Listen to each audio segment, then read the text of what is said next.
1300 BC, two great empires battle for regional dominance. A powerful people called the Hittites and the mighty Egyptians. This is the story of Ramses, a brash young pharaoh whose bold military tactics and strategies put his life and his empire in grave danger. The fate of Egypt and the entire Middle East hangs in the balance when the two forces collide at the Battle of Kadesh, a battle of deception, treachery, and raging chariots.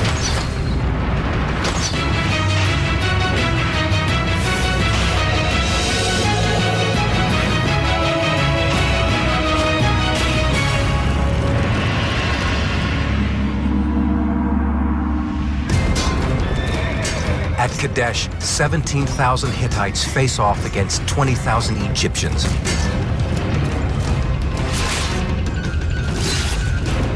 Both forces fight to expand their borders and ultimately control the Middle East. The Battle of Kadesh represents one of the most important battles in antiquity. It represents a clash of major empires, the Hittite Empire and the Egyptian Empire, in a crucial zone of military operations around Kadesh, which is in modern Syria. Egypt is located in northeastern Africa.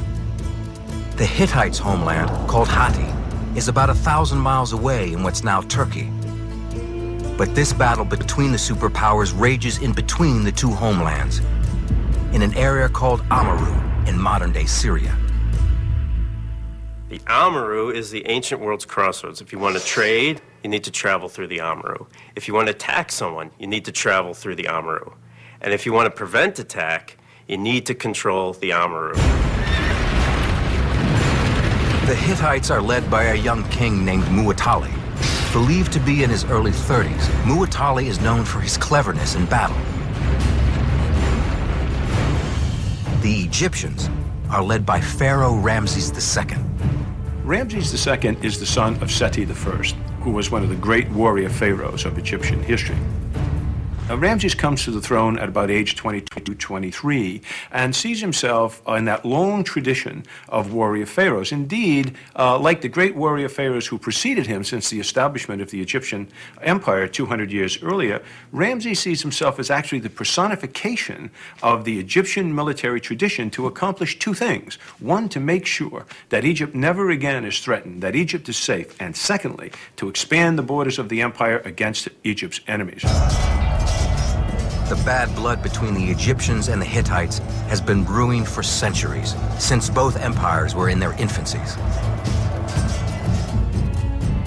Egypt emerged around 3200 BC as a collection of feudal settlements along the fertile Nile River Delta. Over the course of several thousand years, it grew and spread, but remained at peace with its neighbors, which had its advantages and its disadvantages. The advantage of having a country that's prosperous and at peace for so long is it becomes incredibly well developed in terms of the arts, engineering, architecture, painting, poetry, and religion. It's amazing from that perspective. The disadvantage is the world is spinning on around you. New technological developments are occurring, and you're not part of that deal. And as long as you don't have to interact with the outer world, it'll work. What happened in 17th century or 1650 BC is the Egyptians got the rudest surprise of their life. The surprise is an attack by northern invaders called the Hyksos. The Hyksos come from the city-states of Canaan and Syria. These northern invaders sweep into Egypt on a bloody path of destruction. Egypt was almost hermetically sealed from the greater influences of the outside world, so the invasion came as an incredible shock. It shook Egyptian society to the core and changed it forever. The Hyksos occupy Egypt for nearly 80 years. Finally, the Egyptians rebel and fight a 30-year-long war of liberation. They eventually succeed in driving the Hyksos out, but the northern influences remain. One of the positive consequences of the occupation of Egypt by the invaders from the north was the transfer of their superior military equipment into the Egyptian army. The Egyptians adopt the use of new hand-to-hand fighting weapons and a new way to maneuver around the battlefield, the two-man war chariot. But the Egyptians not only use the chariot, they improve it. The Egyptians essentially made three major changes to the chariot, which revolutionized its application in warfare.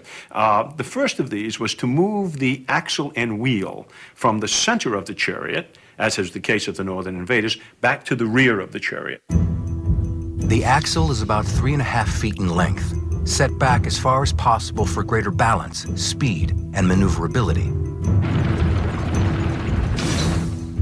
The chariot's cab is about 3 feet wide, 1.5 feet deep, and 2.5 feet high. The frame is made of wood, steam-bent ash or elm, covered with animal hide or reeds.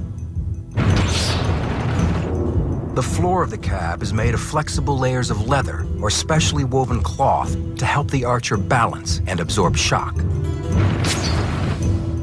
The Egyptians also replaced the Hyksos 4-spoke wheel with a 6-spoke wheel. This seemingly simple change made for a much stronger wheel, a wheel better able to withstand speeds of up to 12 miles an hour along bone-jarring, uneven terrain. And probably one of the most amazing technological innovations was the creation of what's called a U-joint, where the pole of the chariot coming off the horses joins the cab of the chariot.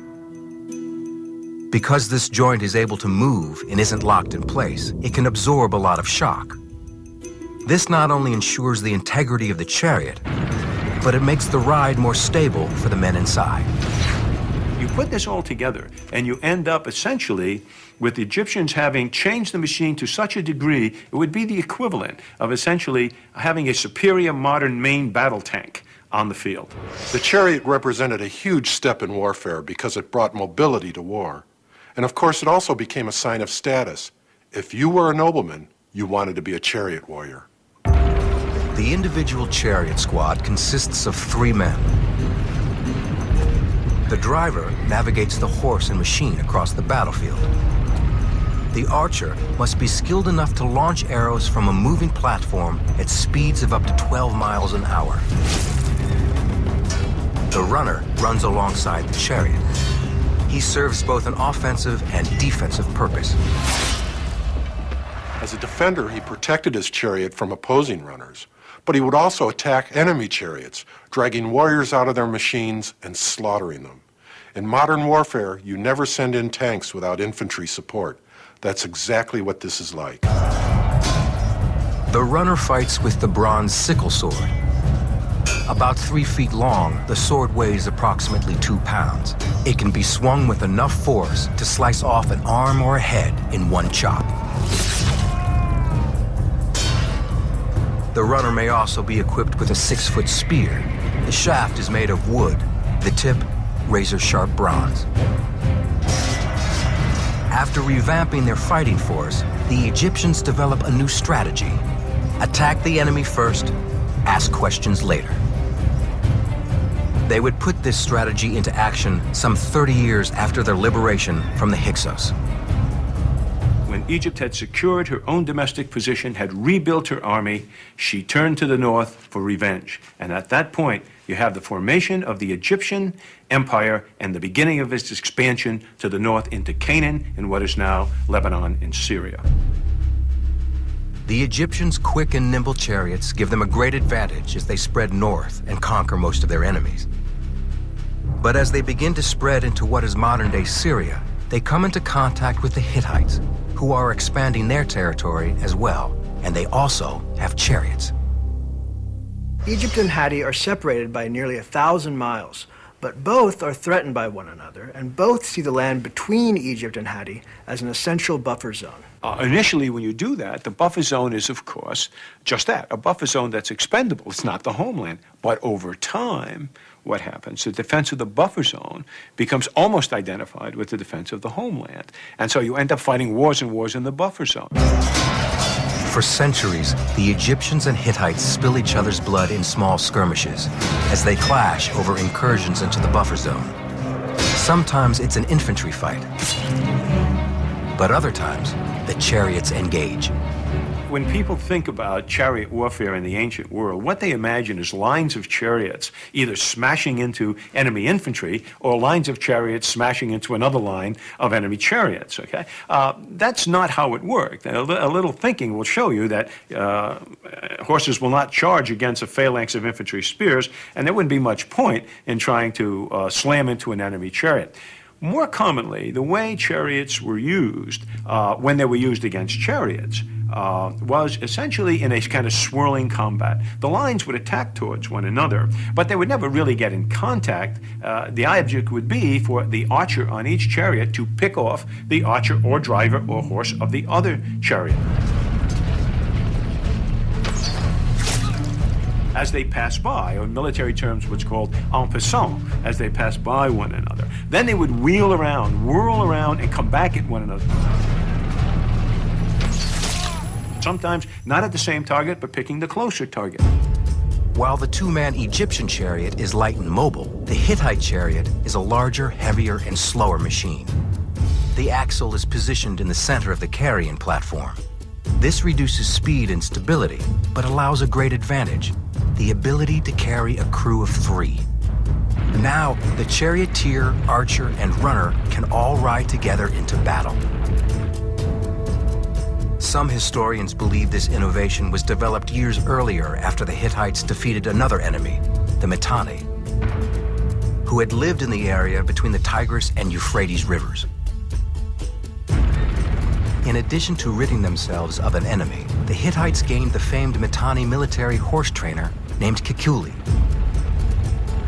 Kekuli changes the future of chariot battle using a surprisingly simple technique. What Kekuli did was to write a training manual on how to train horses to be stronger and able to pull heavier loads. This was huge because it enabled the creation of a completely new chariot and a new way to fight with chariots. With two-man chariots, the runner had to obviously run alongside.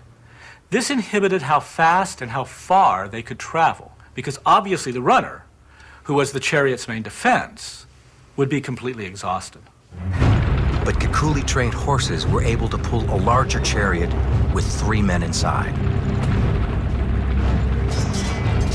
The Egyptians and Hittites have each improved and perfected their own chariots into lethal weapons. And after hundreds of years, the showdown between these two great chariot cultures will erupt when Pharaoh Ramses meets his adversary on the plains of Kadesh.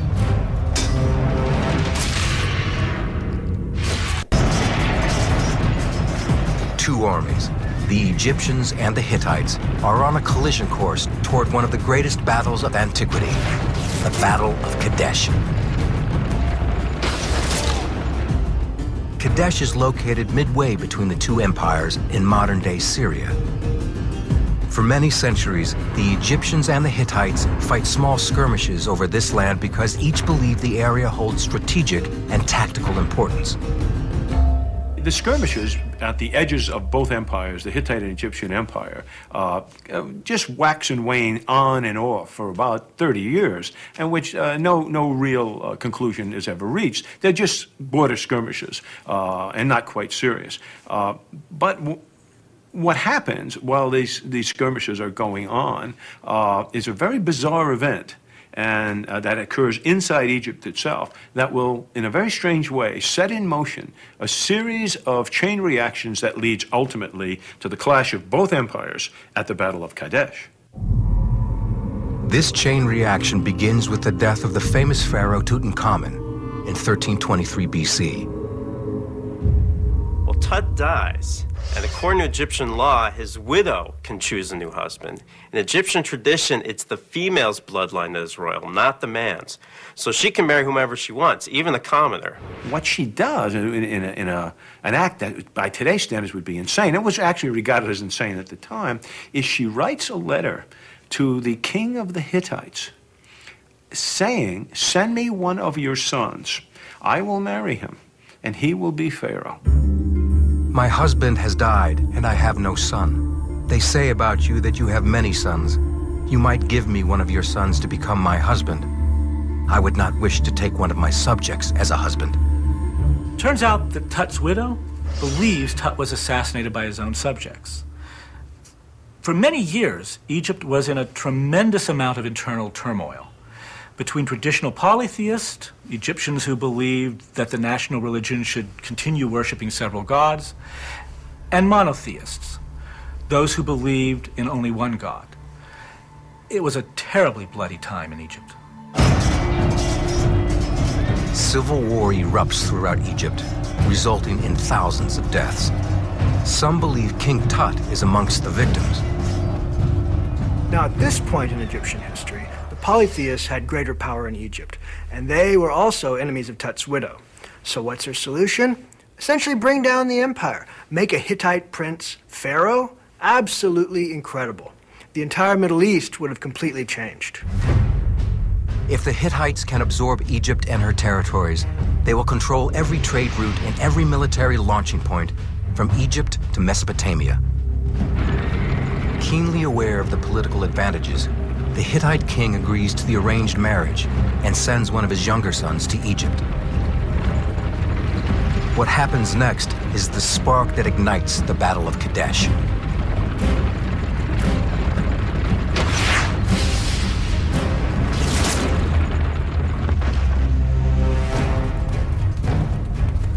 Egyptian enemies of Tut's widow discover the marriage plan and ambush the Hittite prince.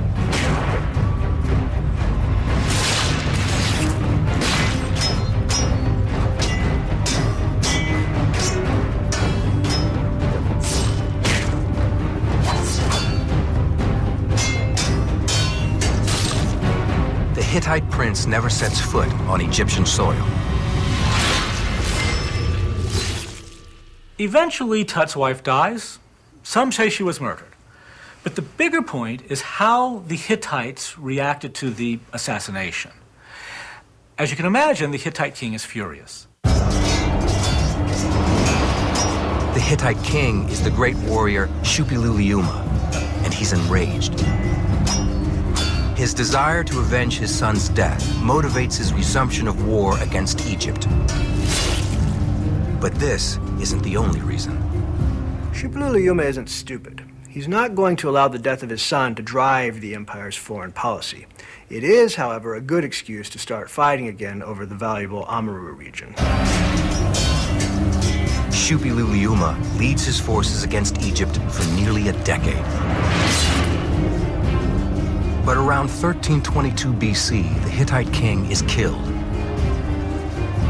Not by the blade of an enemy's sword, but by an invisible enemy, far more deadly.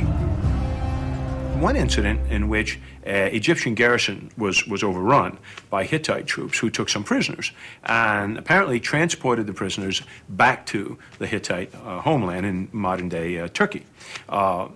It seems, or at least there's some evidence to suggest, that some of the prisoners had been infected with some kind of a plague. And the plague not only infected some of the soldiers of the Hittite army, but spread throughout Anatolia and much of the Middle East, with the consequence is that the death rate was so high. Indeed, the king himself died of this disease. After Shupilululiuma dies, the skirmishes between the Egyptians and the Hittites slow down significantly. It is during this period of relative stability, around 1300 BC, that Pharaoh Ramses II comes to power. Only in his mid-20s, Ramses is a warrior king with a reputation for being brash and cocky.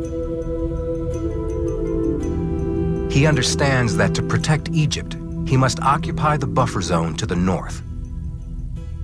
Ramses comes from a military tradition, and he sees himself not only as the pharaoh of the period of time in which he rules, but as a continuation of that tradition of great warrior pharaohs that has come into existence since the Egyptian empire was formed 200 years earlier. So when you look at trying to get inside of his head, what you're looking at as a person who sees himself not only as a great warrior, but a man whose primary function, primary purpose, primary reason for existence is to protect Egypt. 5 years into his reign as pharaoh, Ramses launches an attack against the Hittites. He leads 24,000 soldiers north up the coast road toward Gaza. His force is divided into 4 divisions, all named after Egyptian gods: the Amun, the Ra, the Ta, and the Seti. Each division is made up of 6,000 soldiers, 5,000 infantry, and 500 two-man chariot teams. The Hittites learn of the Egyptian movement and immediately counter with a force of about 17,000 who travel south from Hatti. Their general is the grandson of Shupililiuma, King Mawatali. Like Ramses, Mawatali is also a battle-hardened warrior. We don't know much about Mawatali, but the texts suggest he was a good thinker. He fought with his head and had a good strategic mind. He went into these battles with a game plan, and he stuck to it. In many ways, he was a perfect foil to Ramses. Both forces are heading toward the city of Kadesh. While controlling the city is not the end goal for either army, whoever controls Kadesh will have an easier time conquering the entire Amaru region. Kadesh is built atop a small rise near the mouth of the Orontes River Valley. The city is surrounded by casement walls, 2 50-foot-high parallel walls, each about 400 yards long, roughly the length of 4 football fields. The important thing about Kadesh is that its walls are faced with limestone. And although its walls are casement walls, its walls are faced with limestone. Why this is important, and very important for 200 years of the Egyptian attempts to push the Syrians and the Hittites north, the problem was they couldn't take the cities. And the reason why they couldn't take the cities is because the battering ram, the effective battering ram against stone, was unknown. It did not make its way into the Middle East until the 8th century. Ramses wants to get to Kadesh first, so he can avoid having to attack the stone-walled city. But when he finally does reach the city, he is in for the biggest surprise of his life. The Egyptian pharaoh Ramses II leads 24,000 soldiers to attack the Hittites. They are on their way to the Amaru, a strategic buffer zone between the 2 empires. Near the town of Byblos, Ramses divides his force. He personally leads 3 divisions, the Amun, the Ra, and the Ta, up the Litani River. These 18,000 soldiers will approach the strategic city of Kadesh from the south. He sends 6,000 of his troops, the Seti division, north along the coast. They'll cross the Lebanon mountains and approach Kadesh from the northwest. What Ramses intends is essentially a pincer movement against the city. The larger force up the valley comes in this way, and what happens coming from the west is a smaller force at the city of Kadesh. So that's the strategic plan. This is a massive undertaking. Ramses' army takes up 15 miles of road on the march at 4 abreast. Some 4,000 mules and donkeys are needed as transport. Each soldier requires 3 pounds of grain made into bread each day, 8 to 9 pints of water. On a march like this, lasting over a month, about 17% of the manpower would be lost to sprains, broken bones, lung infections, things like that. It's quite a feat to move an army of over 20,000 men some 500 miles and arrive in fighting condition. After a grueling 40-day march, Ramses and his 3 divisions make camp 10 miles south of the city of Kadesh, near the forest of Rabawi. But to say that Ramses' 3 divisions all camped together isn't quite accurate.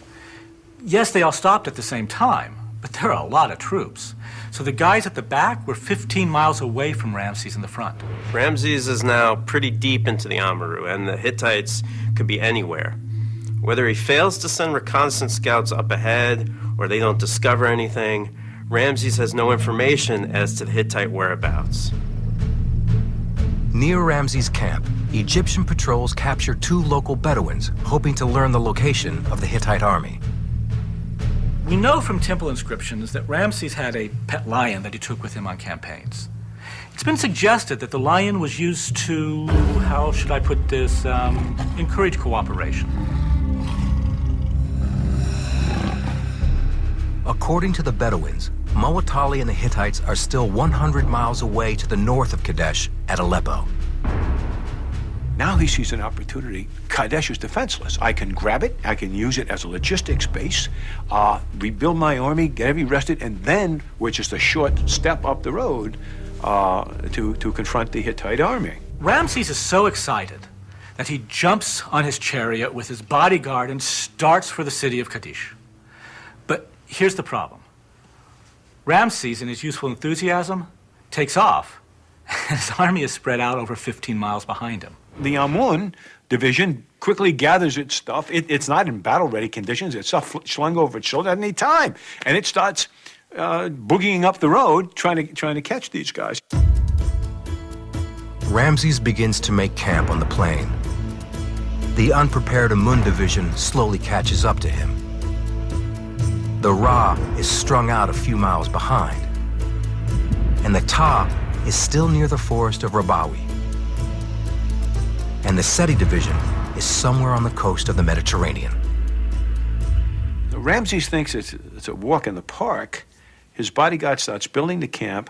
Elements of the Amun division just begin to arrive in the camp. Everything's kind of disorganized. The Ray division is route stepping it across an open plain. And Muwatalli springs the trap.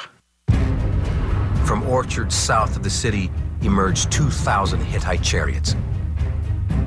They burst out of the orchards, take the Ray division right in the flank. Bang!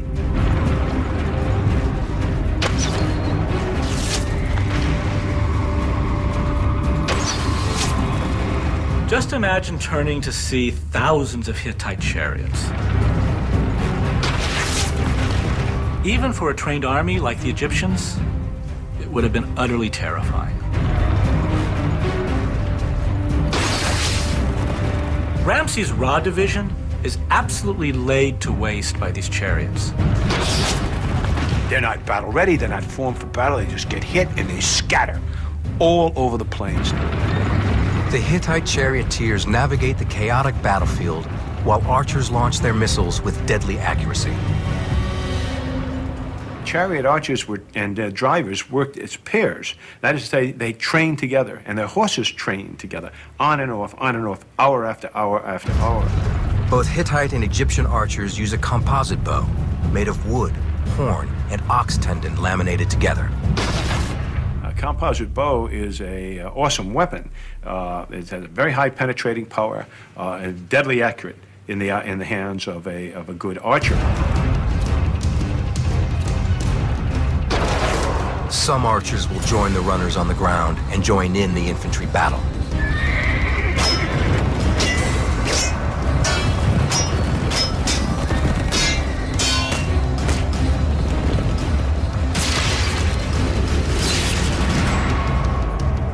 Some historians believe that the Hittite king Muwatalli is already inside Kadesh and has orchestrated this surprise attack.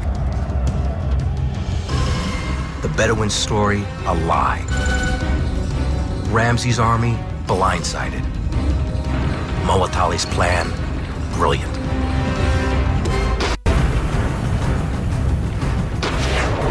In 1279 BC, the Battle of Kadesh begins.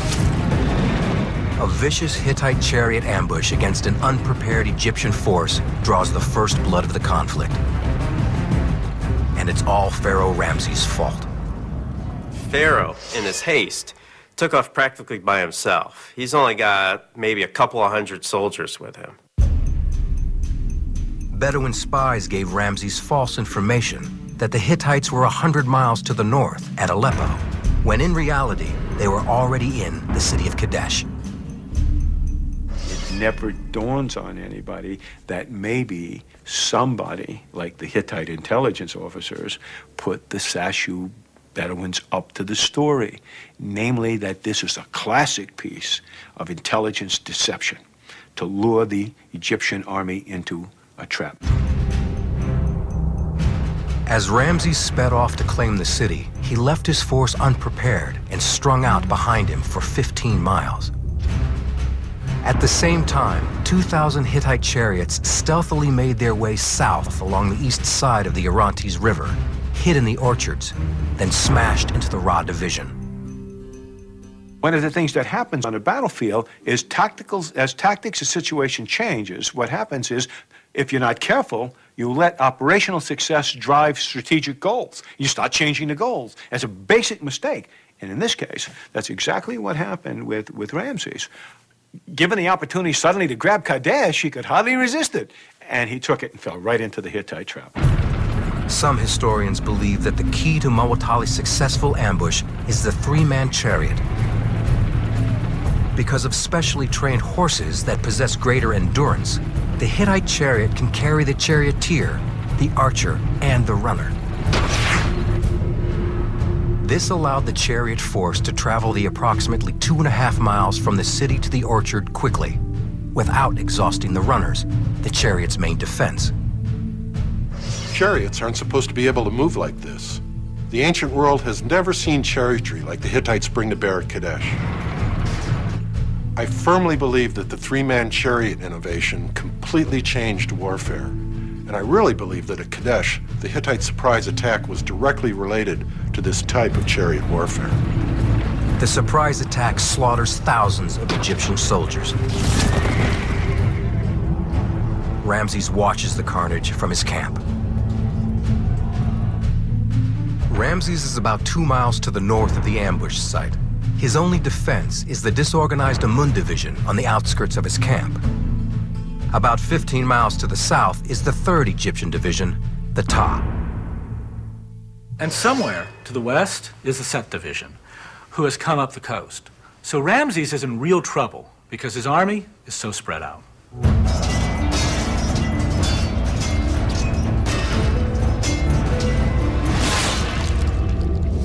Ramses is getting pummeled. His forces are spread out. It's just chaos. I mean, if the Egyptians get to Ramses, this could cripple the Egyptian empire. And Ramses is the Hittite chariot force's next target. The Hittite chariots turn north and take dead aim on Ramses' half-built, disorganized camp, where the Amun division is just stumbling into camp, trying to keep up. And bang! They smash right into the camp, dismount from their chariots, and this terrible infantry battle erupts.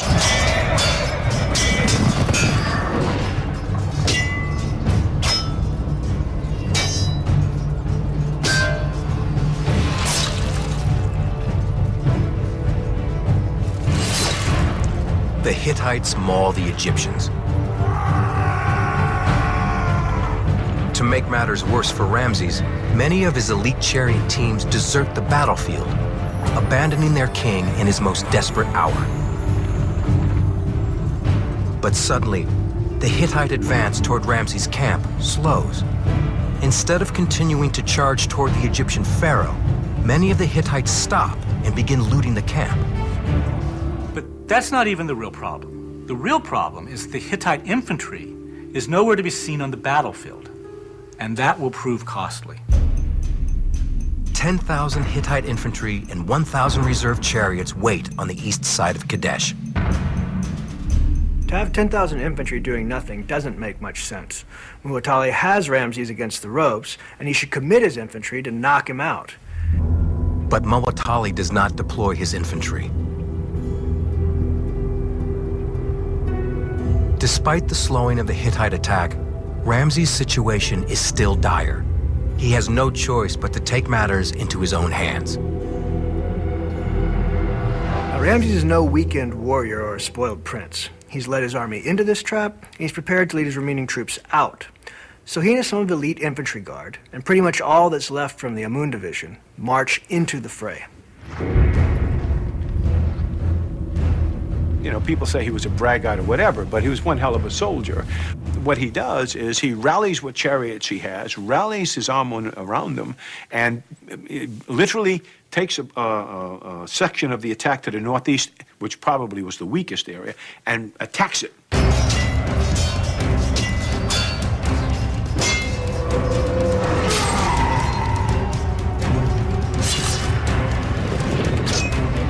Ramses gathers momentum and begins to drive the Hittites back.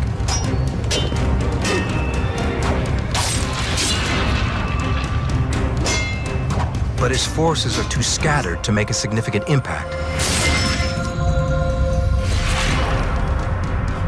Muwatalli still has the advantage.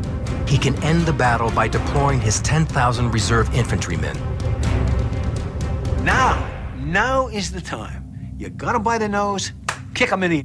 Now's the time for Muwatalli to commit his infantry.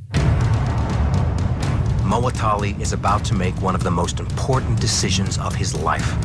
A decision that will determine the course of history.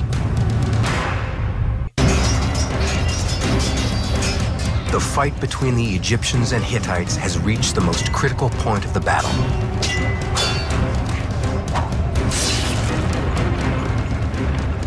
An initial chariot attack is turned into an infantry fight on the plains of Kadesh. This is good for the Egyptian pharaoh Ramses, as he is able to stop the Hittite momentum gained with the shock of the attack. If the Hittite king Muwatalli, however, makes the right next tactical move and launches his infantry, he can easily surround Ramses, kill him, and in one swift stroke, conquer the mighty Egyptians. Now is the time. You got him by the nose, kick him in the... Now's the time for Muwatalli to commit his infantry. Commit it across the northeast, commit it across the ford, northeast of the city, and it would have been all over. Chariots coming up from the south, infantry from the north. They got the commander. It's over. He doesn't do it. He does nothing. And so the Hittite attack bogs down. It's essentially trapped in the camp fighting an infantry battle. It's given away its advantages in shock and mobility. It's stuck in an infantry battle. He has a hammer fist of infantry and he doesn't commit it. Muwatalli's failure to deploy his infantry remains a colossal mystery to scholars. Ramses, however, is still in trouble. Despite being stuck in an infantry battle, the Hittites fight furiously.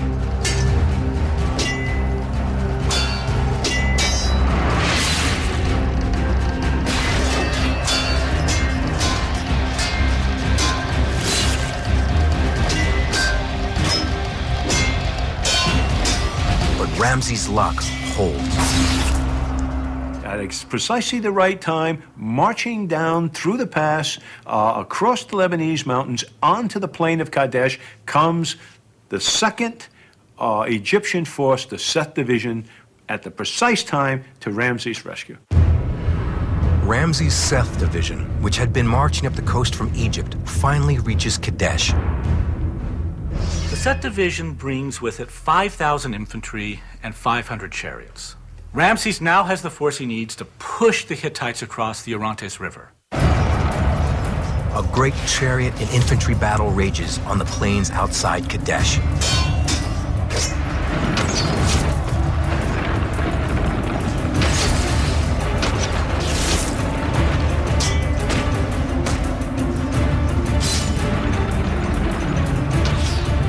But because of the crowded battlefield, the more mobile Egyptian chariots are able to maneuver more easily and get the best of the Hittite chariots.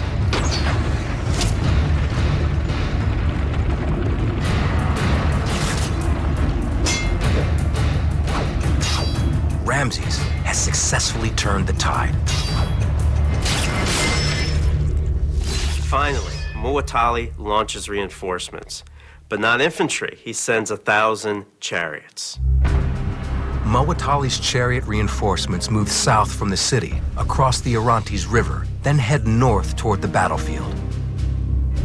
But suddenly, they are attacked from the rear.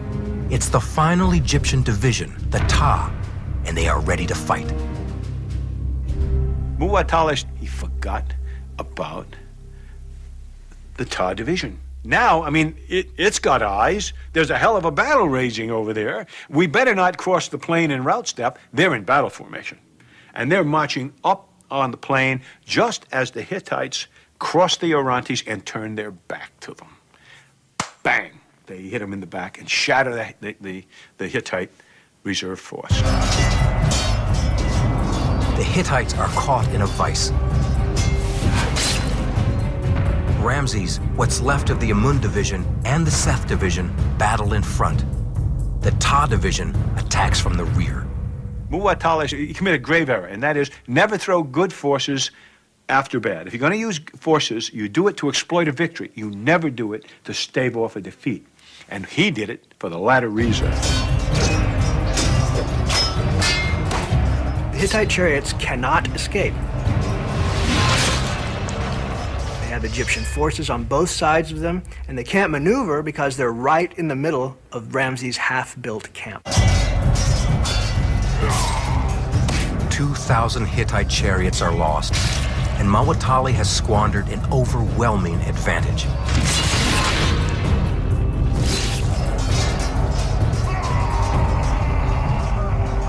But despite Ramses' ability to turn the battle around, the Egyptians have also suffered badly. Most of the Amun division is probably dead. A good part of the Ray division is killed, certainly scattered. So he lost half his force. And a goodly number, at least two divisions of organic chariots, just 1,000 machines, maybe more. So it's been a bad day at Black Rock all around. The sun sets on the battlefield, dead and dying horses and individuals screaming. The Hittites retreat toward the base behind Kadesh. The Egyptians don't try to chase them. In the morning, Muwatallah sends a message to Ramses, like, this is gain no one anything. Let's just mutually disengage. We'll fight again another day. Ramses accepts. He has no choice. Has no hope of moving north of Kadesh. But that doesn't stop Ramses from claiming himself the victor. He engraves depictions of a great victory at the Battle of Kadesh on monuments throughout Egypt. Ramses records the Battle of Kadesh as a great personal victory, and of course, we have multiple sources in the archaeological record, so we know that he exaggerates. But if you consider that he ultimately saved himself and his army from what could have been complete annihilation, his version of the truth makes some sense. Before Ramses heads back to Egypt, he takes care of one final piece of business. Ramses assembled the chariot commanders of the units that had broken ran under attack, forced them to kneel in the dust with their hands tied behind their back, and personally beheaded some of the sons of the most powerful nobility of Egypt.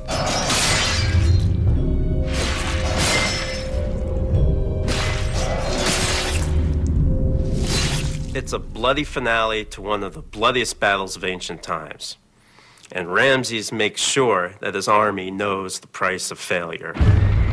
Ramses learns his lesson from the mistakes he made at Kadesh, but his flaws are all too common to history's great generals.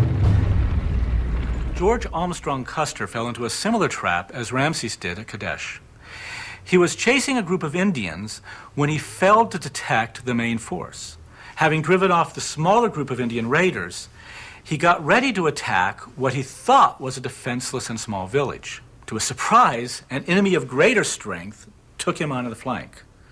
Unlike Ramses, Custer was killed, but the mistake and the tactics were the same.